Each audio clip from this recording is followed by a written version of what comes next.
Hello everyone, welcome to the Pop Culture Cult. I'm Sean. I'm Janice. Welcome to Cold Beer Sunday. Cold beers. Cold beers. Mm-hmm. And this is the Doctor Who review show. Is it gonna explode? No. Got it. So we watched the newest episode last night. It's called Smile. And then we watched the newest episode of Class. We'll get into that for just a second. This is mostly about Doctor Who. Your initial thoughts of the episode itself? I don't know. Yeah. I don't know what it was trying to tell us. It was some social message or... Yeah, it's... I'm going to put this up. We're going to try not to spoil it, but I don't know how we can't not talk about the episode without maybe talk about some of the stuff that happens. First off, the location is awesome. It's very cool, yeah. It's Pearl Mackie posted a video of them doing behind the scenes kind of thing on Twitter, and it's an actual place in Valencia, Spain.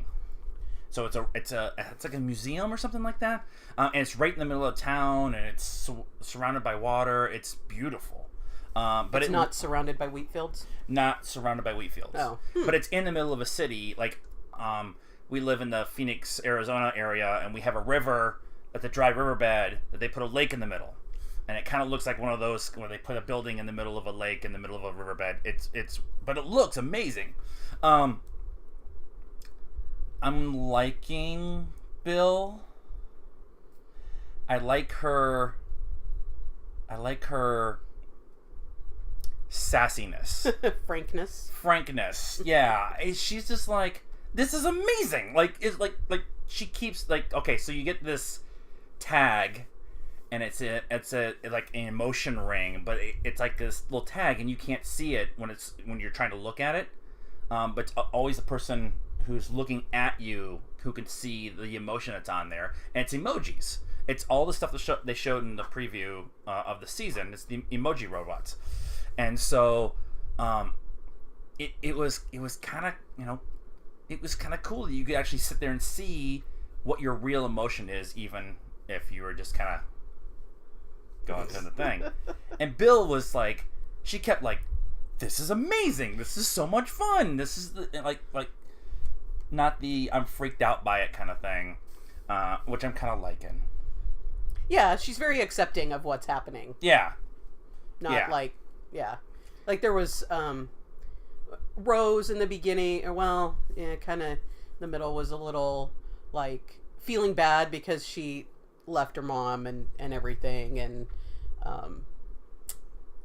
not Donna. I think one of the other ones was kind of the same way too, where they like got homesick. It hasn't been long enough for her to be homesick yet. Yeah, it's only been So she seems to be pretty with it. So I'm kind of liking her so far. Jury's still out a little bit, but I'm liking her. But overall in this episode, I liked what she ended up doing. She was very inquisitive when you needed to be inquisitive, and she stood there and looked at the map and helped the Doctor get to the main engine room. And in the middle of it, she's like, "You memorized the map, didn't you?" And he's like, "Yeah, I did. Okay, come on." She's like, "Stop telling me not to get in trouble, or stop telling me." Right? Why am I here? Why am I here if I'm not, trying to learn things and stuff? The episode was very much about an indigenous tribe accepting a foreign people. Yeah. Is what it really ended up being about. And technology starting off as being a good and helpful thing and turning into a evil thing. Right. Capaldi was awesome, and Pearl was awesome, and it looked amazing, but the story arc of the episode just seemed kind of weird, thrown together. I don't lost. Know. Yeah. I just hope that Moffat isn't phoning in his last season. I hope this isn't how the season's gonna go. Well, I get the idea that whole episode was for one line. And that one line was, the Doctor said, "I made a decision and it caused something to happen, and to pay for it, I have to. I'm paraphrasing essentially. I made a decision. That decision was caused a promise. Promise. I promised to watch after this vault. There you go. And so that the whole episode was like essentially for that one line. Now that happens a lot in Doctor Who. Well, and they could be referencing the vault that they were trying to break into in the first. I know there's been some talk about what that is, and that's kind of, I guess, why that episode was so weird, was because usually, now sometimes they throw in like throwaway episodes, but usually each episode has an underlying current getting to the something, whatever the main big bad or whatever it is, right? The crack in the universe, right, or dealing with the Master, or Missy, Rory and Amy being pregnant, all that. So overall, I think this episode was fair to middling. I mean, it's Doctor Who. I'm never gonna say it's a terrible episode, but at least as we sit right now, I don't understand where it fits in the storyline. Yeah.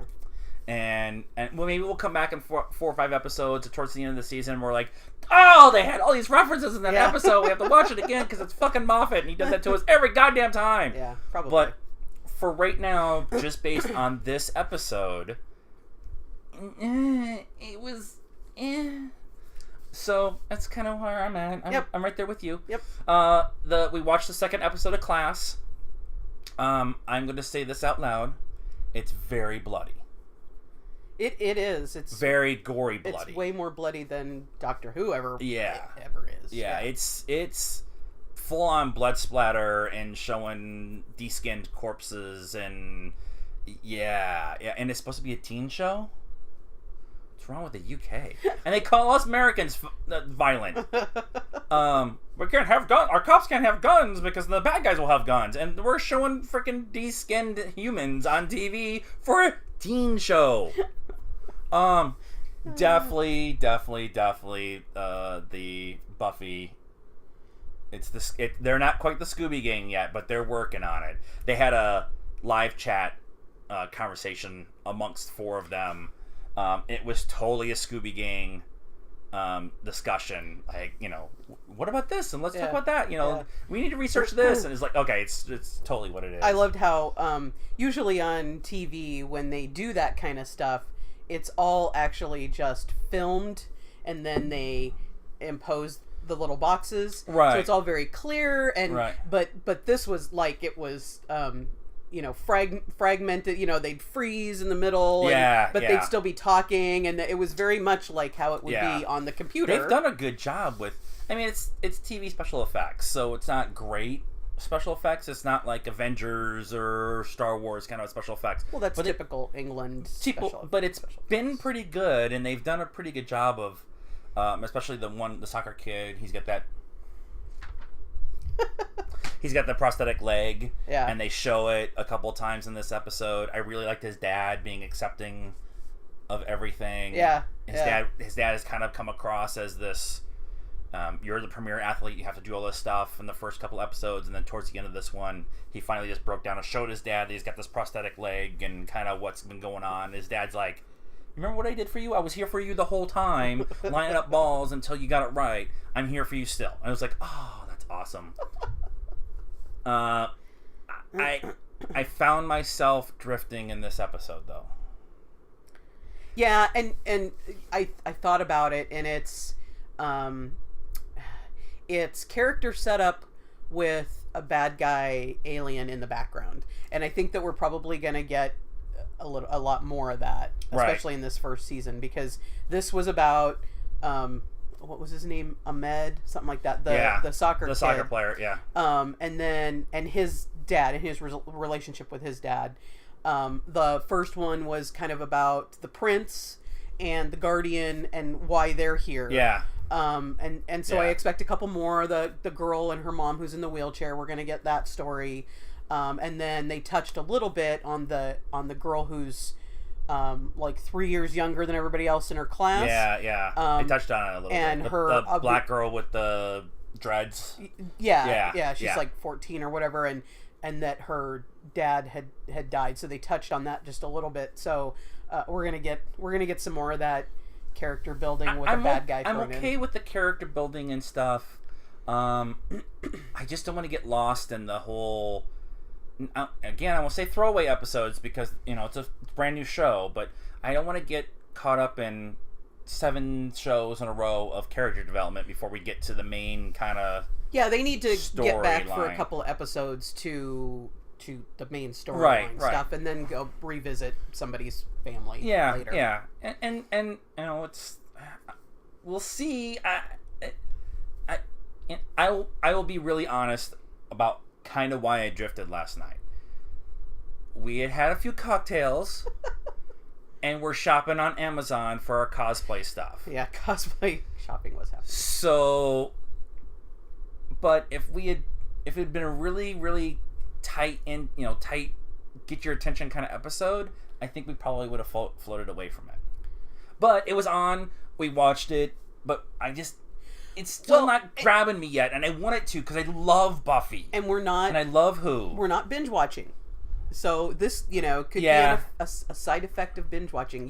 You can breeze through those throwaway episodes because the next one, the next one, and the next one. And, right. And whereas we have a whole week to think about that episode. All that stuff. So that's where we are. 2 kind of... maybe kind of okay episodes with Doctor Who in class. What do you guys think? Are you watching Who, or are you going to wait and binge it like we probably should? Let us know. Like this video. Leave us a comment. You can get a hold of us on Facebook too, at Pop Culture Cult. We're on the Instagrams at Pop Culture Cult 1. And we are on Twitter at Pop_Cult1. And let us know if you're watching Doctor Who and you're getting excited about this stuff. Are you starting to see the end for Capaldi? Are you getting into class and everything that's going on? It's been a couple episodes this year, so we'll see what happens. So let us know if you like this right here. Subscribe here to the channel. And if you go here, this is our last episode, the last weekly episode for the Pop Culture Cult. And until next time, good night now.